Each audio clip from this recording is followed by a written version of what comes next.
दोस्तों, क्या आपको पता है एक ऐसी साइकोलॉजिकल ट्रिक है जिसकी मदद से आप चुटकियों में ये पता लगा सकते हो कि सामने वाला इंसान झूठ बोल रहा है या सच। आपने लव और प्यार ये शब्द शायद लाखों बार सुना होगा, लेकिन क्या आपको पता है इसका रियल मतलब सिर्फ कुछ ही लोग जानते हैं। क्या आपको पता है लेजीनेस यानी आलस एक अच्छी निशानी होती है जो आपकी ग्रोथ करता है। और तो और कॉलरोफोबिया एक ऐसा फोबिया है जिसमें लोगों को जोकर से डर लगता है। ऐसे ही अमेजिंग फैक्ट्स आप आज जानेंगे। सो फैक्ट नंबर 10, सच और झूठ का पता लगाना। दोस्तों, आज के इस अनसर्टेन जमाने में ये पता लगाना बहुत ही मुश्किल है कि कोई झूठ बोल रहा है या सच बोल रहा है। लेकिन क्या आप जानते हैं एक साइकोलॉजिकल ट्रिक की मदद से आप ये पता लगा सकते हैं कि कोई झूठ बोल रहा है या सच बोल रहा है। तो दोस्तों, सच और झूठ का पता लगाने के लिए आपको जो इंसान बोल रहा है उसकी बॉडी लैंग्वेज पर नजर रखनी चाहिए। साइकोलॉजी के मुताबिक जो इंसान बोलते वक्त ज्यादा हाथ हिलाता है या इशारे करता है तो उसके सच बोलने के चांसेस सबसे ज्यादा होते हैं। और वहीं दूसरी तरफ जो इंसान बिना सिर हिलाए या कोई इशारा करे और एकदम स्टेबल होकर बातें करता है तो उसके झूठ बोलने के चांसेस सबसे ज्यादा होते हैं। इसके अलावा साइकोलॉजी के हिसाब से जो इंसान बहुत जल्दी जल्दी बातें करता है वो अक्सर अपने दिल में ग्रजेस रखता है और ऐसे दिखाता है कि जैसे वो आपका बहुत अच्छा दोस्त है। नंबर 9, खुद की इम्पोर्टेंस। आपने हर किसी से सुना होगा कि हमें सब चीजों को इम्पोर्टेंस देनी चाहिए, लेकिन क्या आप जानते हैं एक इंसान को अपनी लाइफ में सबसे ज्यादा इम्पोर्टेंस 3 चीजों को देनी चाहिए। पहली खुद को, दूसरी अपनी फैमिली को और तीसरी अपने करियर को। आखिरकार यही 3 चीजें आपकी जिंदगी को आकार देती हैं और उसे साकार बनाती हैं। साइकोलॉजी के मुताबिक ये 3 चीजें ही इंसान को असल खुशी देती हैं। जब इंसान के अंदर सेल्फ कॉन्फिडेंस नहीं होता है या फिर उसके पास फैमिली और अच्छा करियर नहीं होता है तो वो सबसे ज्यादा बर्बाद महसूस करता है। जो लोग इन 3 चीजों को इम्पोर्टेंस ना देकर बाकी चीजों पर फोकस करते हैं वो कभी खुश नहीं रह पाते हैं, क्योंकि अच्छे कपड़े तो आपको कुछ दिन तक तो खुशी देते हैं लेकिन उनसे सारी जिंदगी नहीं कटती है। इसीलिए दोस्तों, आपको हमेशा अपने आप को, अपनी फैमिली को और अपने करियर को अहमियत देनी चाहिए। जब आप इन तीनों चीजों को इम्पोर्टेंस देंगे तो बाकी चीजें अपने आप सेटल होने लग जाती हैं। नंबर 8, दुश्मनी। क्या आप जानते हैं कि दुश्मनी का असल मतलब आखिर क्या होता है? दोस्तों, दुश्मनी सिर्फ वो नहीं होती है जो किसी को मारने या किसी को बुरा कहने से होती है, बल्कि दुश्मनी बहुत तरह की होती है। लोग तो अक्सर एक दूसरे से अच्छे लुक्स और अमीरी की वजह से भी दुश्मनी कर लेते हैं। अब तो हाल कुछ ऐसा है कि लोग अपने ही रिश्तेदारों की कामयाबी से जलने लगे हैं और मन ही मन दुश्मनी पाल लेते हैं। इसके अलावा साइकोलॉजी के मुताबिक अगर आप कभी सच बोलते हैं या किसी के सामने अपना पॉइंट ऑफ व्यू रखते हैं या फिर किसी को समझाते हैं कि वो गलत है तो इस तरह की सिचुएशन में भी लोग आपको दुश्मन मानने लगते हैं। तभी ऐसा कहा जाता है आपके पेरेंट्स के अलावा आपका कोई भी सगा नहीं होता है। वैसे साइकोलॉजी के मुताबिक हमेशा सच और सही का साथ देने से आपके दुश्मन तो बहुत बनते हैं, लेकिन आपको इनर सेटिस्फेक्शन रहता है कि आप सब कुछ सही कर रहे हैं। नंबर 7, कपड़ों और मूड का कनेक्शन। आप रोज कपड़े पहनने से पहले अपनी अलमारी में से कपड़े निकाल कर सेलेक्ट करते होंगे, लेकिन क्या आप जानते हैं कपड़े सेलेक्ट करने के पीछे भी एक साइकोलॉजिकल रीजन होता है। जी हाँ, ये बिल्कुल सच है। आप रोज किस तरह के कपड़े पहनते हैं इससे आपका मूड पता चल जाता है। अच्छे कपड़े पहनना और अच्छा दिखना सभी को पसंद होता है, लेकिन क्या आपने नोटिस किया है जब आप बहुत खुश होते हैं तो अक्सर अपनी पसंदीदा ड्रेस पहनते हैं, और वहीं दूसरी तरफ जब आपका मूड अच्छा नहीं होता है तो आप कुछ भी कैजुअल सा निकाल कर पहन लेते हैं। साइकोलॉजी के मुताबिक कपड़े इंसान की खुशी को जाहिर करने का एक तरीका होता है। यही वजह जब कोई मर जाता है तो सादा और सिंपल कपड़े पहने जाते हैं, और जब किसी की शादी होती है तो रंग बिरंगे कपड़े पहने जाते हैं। आप भी अपनी जिंदगी में रोज अपने मूड के हिसाब से ही कपड़े पहनते होंगे, लेकिन आपने इस बात पर कभी गौर नहीं किया होगा। नंबर 6, क्या सच में लड़कियाँ लड़कों से ज्यादा इमोशनल होती हैं? आज के मॉडर्न जमाने में हम सभी मेल और फीमेल के बीच इक्वालिटी की बातें करते हैं, लेकिन इसके साथ साथ हम लड़कों से ये भी उम्मीद करते हैं कि वो कभी भी रोए ना। क्या आपको ऐसा सही लगता है?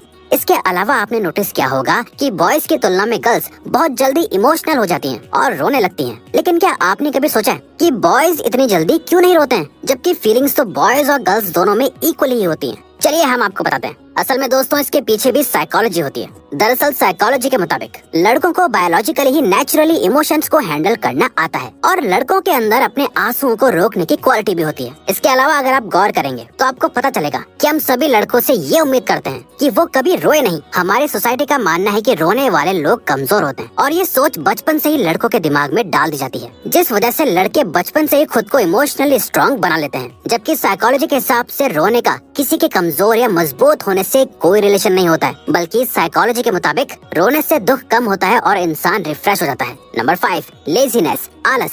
आज की इस दौड़ भाग भरी जिंदगी में भी अधिकतर लोगों को बहुत आलस आता है। हमारे बड़े हमें हमेशा कहते हैं कि बच्चों में तो फुर्ती होनी चाहिए, तुम इतने यंग होने के बाद आलस कैसे दिखा सकते हो? लेकिन दोस्तों, क्या आप जानते हैं साइकोलॉजी के मुताबिक लेजीनेस टीनेज उम्र के हिस्से का ही एक पार्ट होती है। साइकोलॉजिस्ट का मानना है कि आलसपन असल में टीनेजर्स की ग्रोथ का ही एक साइन होता है। इस लेजीनेस के पीछे असल में बहुत सी वजह होती है, जैसे स्कूल की थकावट और पढ़ाई का प्रेशर। वहीं दूसरी तरफ बड़े लोगों को लगता है कि टीनेजर्स हमेशा खाली और टेंशन फ्री होते हैं, इसीलिए उन्हें हमेशा फ्रेश और फुर्तीला रहना चाहिए। जबकि स्टडीज के मुताबिक 14 से 22 साल की उम्र के लोगों को सबसे ज्यादा टेंशन होती है, जैसे स्टडीज, लव, करियर और फेम। इसीलिए दोस्तों, आपको टीनेजर्स को आलसी कहने की जगह उन्हें हमेशा मोटिवेट करना चाहिए। नंबर 4, जिद, गुस्सा, गलती और अपमान। जब कोई भी चीज हमारे फेवर में होती है तो हमें बहुत अच्छा लगता है, वहीं अगर वो चीज किसी और के फेवर में हो तो हमें बहुत बुरा लगता है। ऐसी ही कुछ चीजें होती हैं अपनी जिद, गुस्सा, गलती और अपमान। ये वो 4 चीजें हैं जो अगर इंसान खुद करता है तो उसे बिल्कुल भी बुरा नहीं लगता है, लेकिन जब यही चीजें कोई और हमारे साथ करता है तो हमें बहुत बुरा लगता है। लेकिन क्या आपने कभी सोचा है कि ऐसा क्यों होता है? दरअसल दोस्तों, साइकोलॉजी के मुताबिक जब कोई इंसान खुद किसी बात की जिद, किसी चीज के लिए गुस्सा, कोई गलती या अपमान करता है तो उसे लगता है कि वो सही है और बाकी सब गलत है। और वहीं जब कोई दूसरा इंसान ऐसा करता है तो उसे इरिटेशन होने लगती है।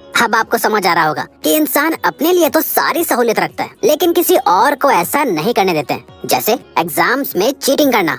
Number 3, emotional pain. दोस्तों, पेन फिजिकल हो या इमोशनल, दोनों में ही बहुत तकलीफ होती है, लेकिन ये भी सच है कि फिजिकल और इमोशनल चोट वक्त के साथ साथ कम और ठीक हो जाती है। अब आपको लग रहा होगा कि इमोशनल पेन तो कभी खत्म ही नहीं होता है, वो हमेशा आपको दुख देता रहता है, लेकिन ये सच नहीं है। साइकोलॉजी के मुताबिक इमोशनल पेन ज्यादा से ज्यादा सिर्फ 12 दिन तक ही रहता है। वो तो इंसान खुद ही उस बात को बार बार याद करते हुए और सोचते रहते हैं कि उसने हमें बहुत दुख दिया है, जबकि असल दर्द तो हमें खुद अपनी वजह से बातें याद कर करके हो रहा होता है। अगर आप इस इमोशनल पेन से छुटकारा पाना चाहते हैं तो आपको उस बात को भूलना होगा जिससे आपको तकलीफ हो रही है। नंबर 2, कोलरोफोबिया। इंसानों को बहुत सी चीजों से डर लगता है और हर एक डर का अपना एक पर्टिकुलर नाम होता है। ये डर किसी भी चीज का हो सकता है, चाहे वो भीड़ से लगे या फिर किसी फनी से दिख रहे जोकर से लगे। क्या आप जानते हैं, जोकर से लगने वाले डर को असल में कोलरोफोबिया कहते हैं। ये एक ऐसा साइकोलॉजिकल डर होता है जिसमें लोगों को जोकर से बेहद डर लगता है। आपको जानकर हैरानी होगी कि जिसको भी ये फोबिया होता है उन्हें जोकर देखने और बल्कि जोकर के बारे में सोचने से भी डर लगता है। और तो और अगर कोलरोफोबिया वाले लोग जोकर को देख भी लेते हैं तो उन्हें स्ट्रेस होने लगता है और फीवर तक आ जाता है। ऐसा माना जाता है कि ये डर